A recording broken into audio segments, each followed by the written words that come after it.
Okay, a little advice for new teachers, those of you in your first few years of teaching, maybe at the community college or in high school, maybe you're teaching mathematics. My advice is this: look around, try different things, find the way that you are the most effective in the classroom. It's going to be different for different people. You want to find the way that's the most effective for you. Let me show you a picture of me my first year teaching at the community college. This is what it looked like. The person here has no philosophy of education. I'm just trying to get through the material, learn how to teach calculus, teach statistics, things like that. So it wasn't until years later that I actually developed sort of a philosophy of education and then kind of followed that.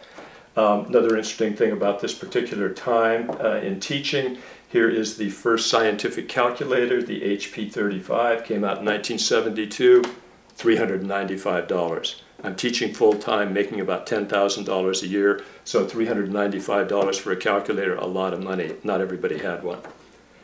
Okay, back to teaching, different ways to present material to your students. There's the lecture method, discovery method, students working in groups, student doing presentations of new material, and lots of other ways to conduct the classroom to present material to students for them to learn it. Okay, so how are you most comfortable?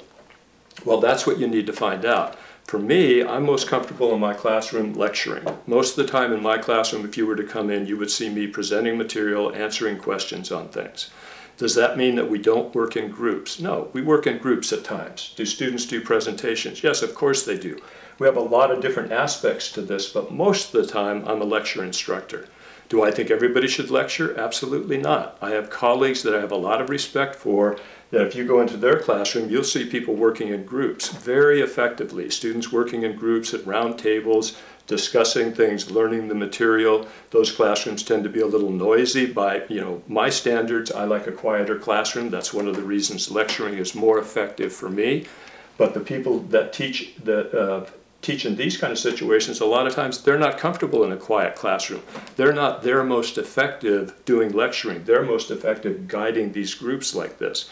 So don't let anybody tell you that lecturing's in or out or working in groups are in or out. It depends on you. How are you most effective in the classroom? So you want to experiment with a lot of things, pay attention to your colleagues that are innovative, see what they're doing, try a few things out, but you're looking for the way that you're going to be most effective in the classroom. And like the song from Fleetwood Mac says, when you find that, then you can go your own way.